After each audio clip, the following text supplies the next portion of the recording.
Hello అండి, అందరికీ very good morning. ఇప్పుడు మనం ఈ వీడియోలో 127 నుంచి 150 క్వశ్చన్స్ వరకు చూద్దామండి. ఇదంతా ఈ పేపర్ అయిపోతుంది. సో ఇంతవరకు మనం 126 క్వశ్చన్స్ ఆల్రెడీ అయిపోయాము. ఒకసారి మీరు వెళ్ళి ప్లేలిస్ట్ చెక్ చేస్తే అన్నీ కనిపిస్తాయి అన్నమాట. ఓకేనా, చూద్దాం. Next 127th question. Consider the following statements with the reference to disqualification of the members of the parliament. MPC disqualifications గురించి అడుగుతున్నారండి.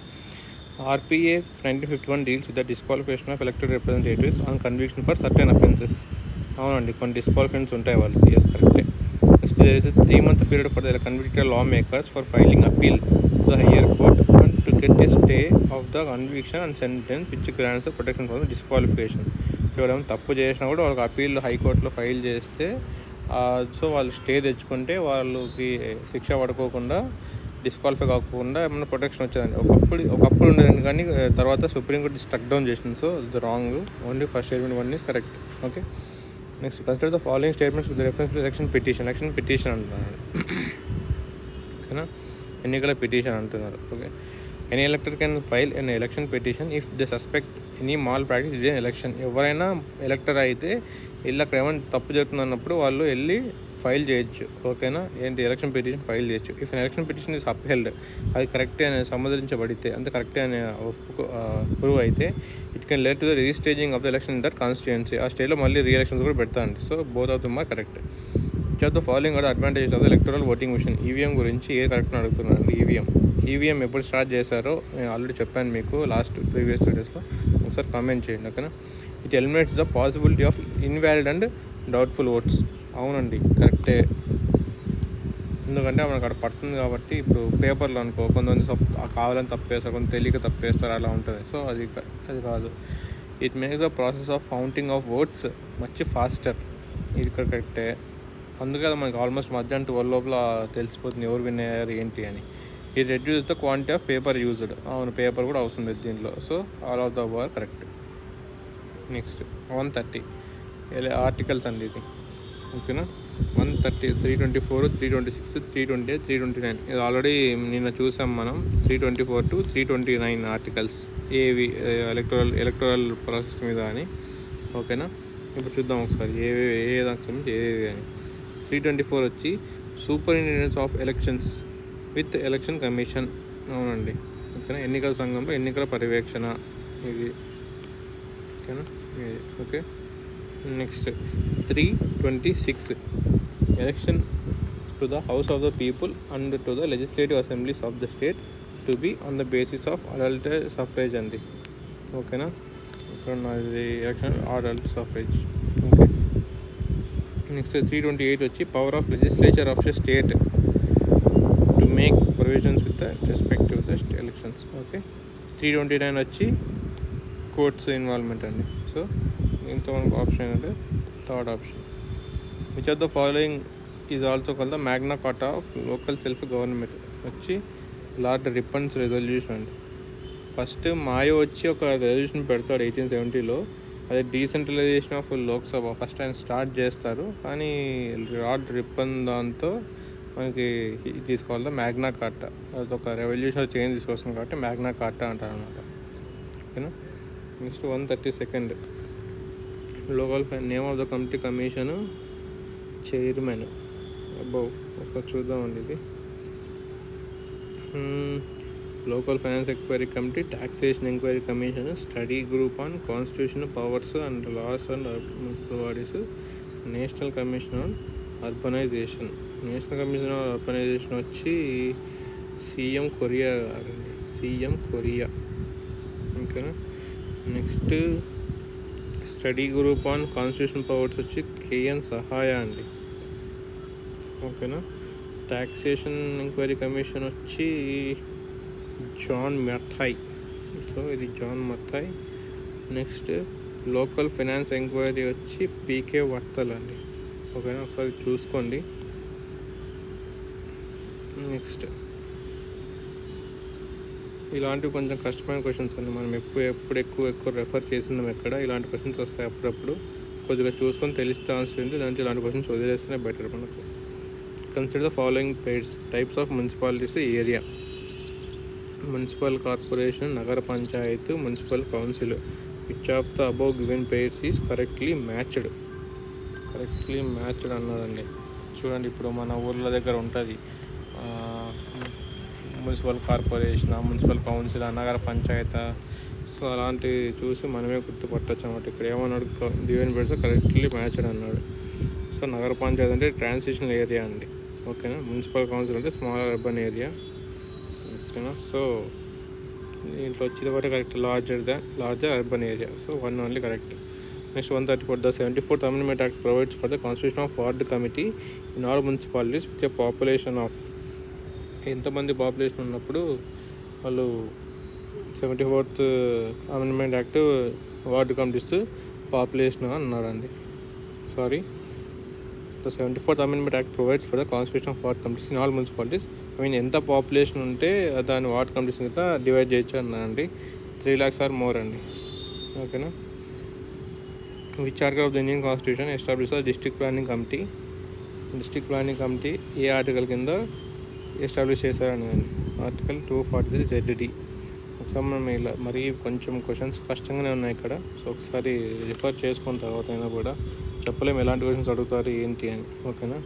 డిస్ట్రిక్ట్ ప్లానింగ్ కమిటీ వచ్చి article 243 ZD. Identify the function items of the 12th schedule from the following. 12th షెడ్యూల్లోంచి ఏ వస్తున్నాయి కింద చూసుకుంటూ ఒకసారి అంటున్నారు. అర్బన్ ఫారెస్ట్రీ వస్తుంది. Next of the environment and promotion of ecological aspects ఇది వస్తుంది. Maintenance of community assets no అండి, ఇది యాక్చువల్గా నాకు తెలిసి 11th షెడ్యూల్ వస్తుంది అనుకుంటా. ఉమెన్ అండ్ చైల్డ్ డెవలప్మెంట్ అయితే 11th షెడ్యూల్ వస్తుంది. సో ఈ మెయింటెనెన్స్ కమ్యూనిటీ 11th దాంట్లో వస్తుంది. 1 and 2 only correct. Consider the following statements. Commissioner and director of municipal administration releases funds from central state government for economic development and social justice. Next the directorate of municipal administration is the apex authority of the municipal administration department of the government of Andhra Pradesh. Next, the directorate is headed by the director of municipal administration. Okay, these are the statements are correct. This also మనం చూసుకుంటే commissioner and director of municipal administration releases funds from the central state for economic development of social justice. కరెక్టే అండి ఇది, ఎందుకంటే మన social justice economic డెవలప్మెంట్కి కానీ తర్వాత సామాజిక న్యాయం కోసం కానీ వాళ్ళు కమిషనర్ డెవలప్మెంట్ వాళ్ళు ఫండ్స్ రిలీజ్ చేస్తారు. The DMA director of municipal administration ఇది apex authority of municipal administration. అవునండి కరెక్టే. Directorate department of government of administration. Okay, the directorate of ఈ secretary by director of municipality Andhra Pradesh. ఇక్కడే ఉంది కదండి సేమ్ అదే, మళ్ళీ రివర్స్ కొంచెం కన్ఫ్యూజ్ చేసి అడిగారు. అది కూడా కరెక్టే. Next, who among the following is basically an ornamental figure and formal head of the municipal corporation. Formal head అన్నారండి, ఓకేనా. ఫార్మల్ హెడ్ ఎవరు మున్సిపల్ కార్పొరేషన్కి అన్నారు. సో దీనికి వచ్చి మేయర్ అండి, ఓకేనా. వీళ్ళు కమిషనర్ ఉంటారు, ఆయన రియల్ హెడ్ లాగా, అంటే ఆయనే పనులను చేస్తూ ఉంటారు, మున్సిపల్ కమిషనర్ ఉంటారు. కానీ ఇక్కడ అడిగింది ఫార్మల్ హెడ్. ఆర్నమెంటల్ ఫిగర్ అంటే అలంకారప్రాయమైన వ్యక్తి. సూపర్ ఉన్న తెలుగులో నాకు నచ్చింది కదా. ఓకే, అలంకారప్రాయమైన వ్యక్తి మరియు పురపాలక కార్పొరేషన్ యొక్క అధికారిక అధిపతి ఎవరు.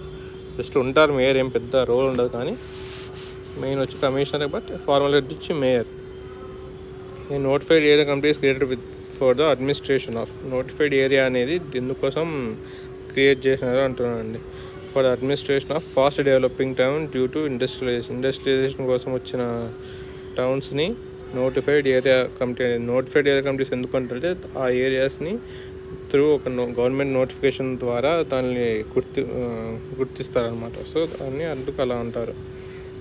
ఇదొకటి. Next, a town which does not at fulfil all the conditions necessary for the constitution of a municipality but which otherwise is considered as important by the state government. అంటే పూర్తిగా మున్సిపాలిటీ అవ్వాలి దానికి ఇంకా అది అర్హులు అయ్యి ఉండదు, బట్ అలాంటి దాన్ని కూడా ఇంకా వీళ్ళు నోటిఫైడ్ ఏరియా కమిటీ అని గుర్తించచ్చు అనమాట, ఓకేనా. అదొక ఇంపార్టెంట్ ఏరియా అంటే, ఓకేనా. Next 140. Consider the following statements regarding the town area committee. Town area committee గురించి అడుగుతున్నారు, ఓకేనా.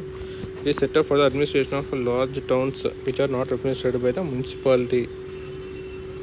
లేదండి, టౌన్ ఏరియా కమిటీ అనేది లార్జ్ టౌన్స్ కాదు, స్మాల్ టౌన్స్, ఓకేనా. ఇది స్మాల్ టౌన్స్, ఇది wrong. AP Jain committee recommended the small town area committee should be met with the panchayat raj institutions. అవునండి, ఏపీ జైన్ కమిటీనే ఇది మనకి చెప్పిందనమాట. వాళ్ళని కలిపేసేయండి స్మాల్ టౌన్స్ని. Is neither elected body nor a statutory body. No no no no అండి, ఇది కాదు. Because it is a semi-municipal authority and is entrusted with a limited number of civic centers. It is created by separate act of state. ఓకేనా, so ఇది కూడా wrong. ఇలా అడిగి incorrect అడిగాడు. So 1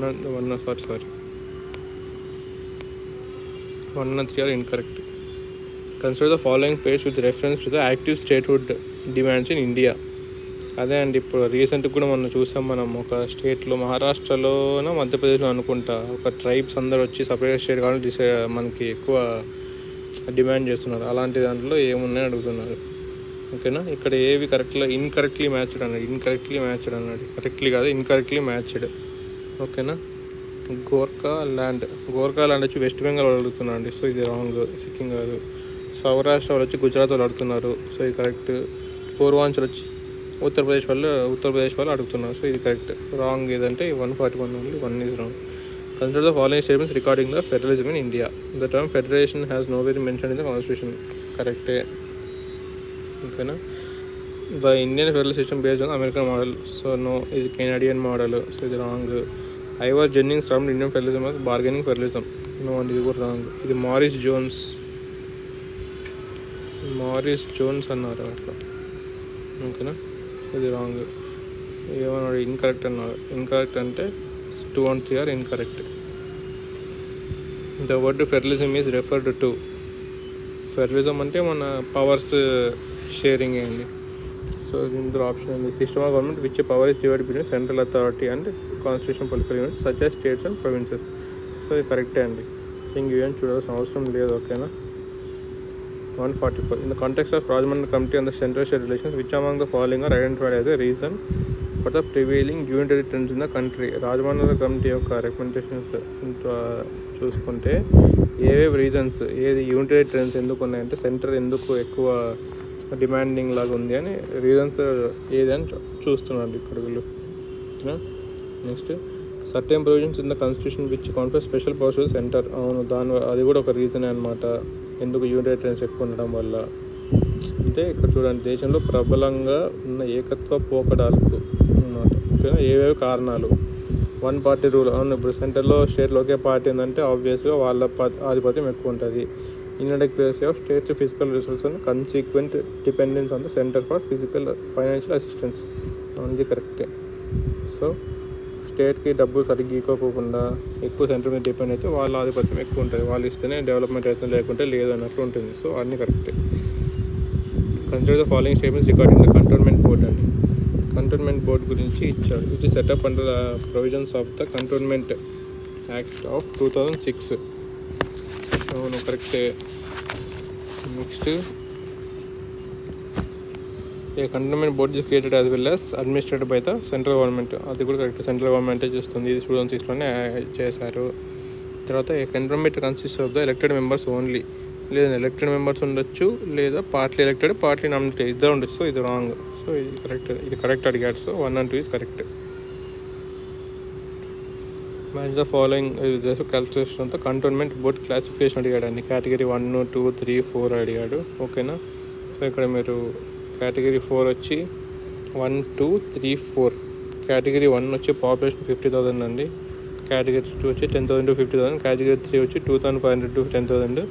category 4 వచ్చి బిలో 2,500 అండి. ఓకేనా.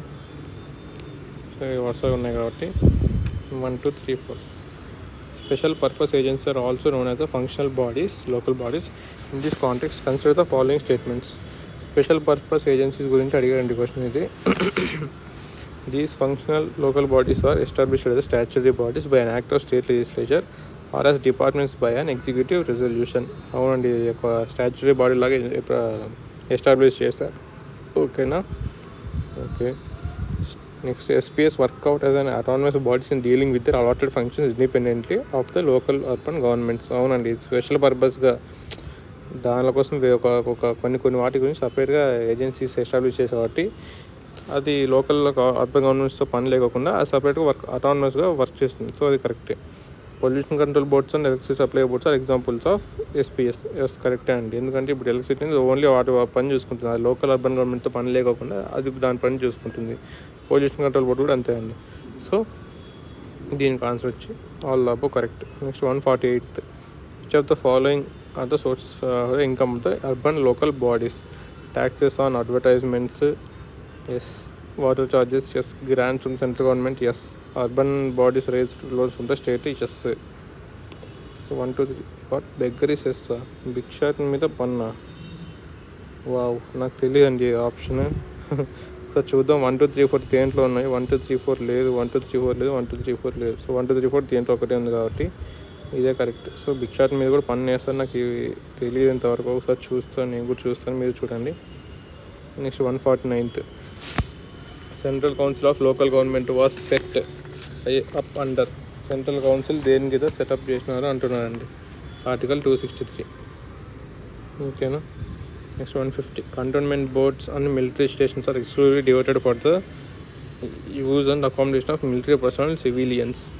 Unauthorised entry into military stations is strictly prohibited. అవును, ఆబ్వియస్గా prohibited. Avanti airport station example of military station కరెక్టే. 213 కరెక్టే. 213 ఇక్కడ ఉంది, ఇక్కడ ఉంది, ఈ రెండు కాదు. Cantonments are semi civilian local bodies with features similar to the municipalities. ఇక్కడ సెమీ సివిలియన్స్ ఉంది, ఇక్కడ సివిలియన్స్ కాదు, సెమీ సివిలియన్స్ ఉండాలన్నమాట. ఓకేనా. సో ఇది రాంగ్. Option 213 is correct. ఇది కూడా wrong. So option 213 is correct. ఓకేనా. దీంతో మనకి 150 క్వశ్చన్స్ అయిపోయినాయండి పాలిటీ. ఓకేనా. పాలిటీలో 150 క్వశ్చన్స్ అయిపోయినాయి. ఇక్కడ మనకి చూసుకుంటే 4th 5th అని కవర్ అయినాయి. మన ఏపీపీఎస్ గ్రూప్ 2లో చూసుకుంటే 4th 5th కవర్ అయినాయి. జనరల్గా తెలంగాణ వాళ్ళకి చూసుకుంటే సెంట్రల్ స్టేట్ రిలేషన్స్, తర్వాత 73rd and 74th amendment acts cover అయినాయి అన్నమాట. సో బేసిక్గా అయితే పంచాయత్ రాజ్, మున్సిపాలిటీస్ యాక్ట్ ఈ రెండు కవర్ అయినాయి, 73rd 74th. ఇందులోనే అన్ని బలవంతరాయ్ మెహతా కమిటీ అంట, అశోక్ మెహతా కమిటీ, ఇలాంటివన్నీ కవర్ అయినాయి. ఓకేనా. ఇంకా నెక్స్ట్ ఫర్దర్గా కూడా వీడియోస్ వస్తాయి. Please to like, share and subscribe అండి. ఒకసారి మీ ఫ్రెండ్స్ ఎవరైనా ఉంటే చెప్పండి, వాళ్ళకు కూడా యూజ్ అవుతాయి. అంటే కొంచెం బిగినర్స్కి వాళ్ళకి వీళ్ళకి కూడా చెప్పండి, షేర్ చేయండి. ఓకేనా. థ్యాంక్ యూ సో మచ్ అండి. Have a nice day.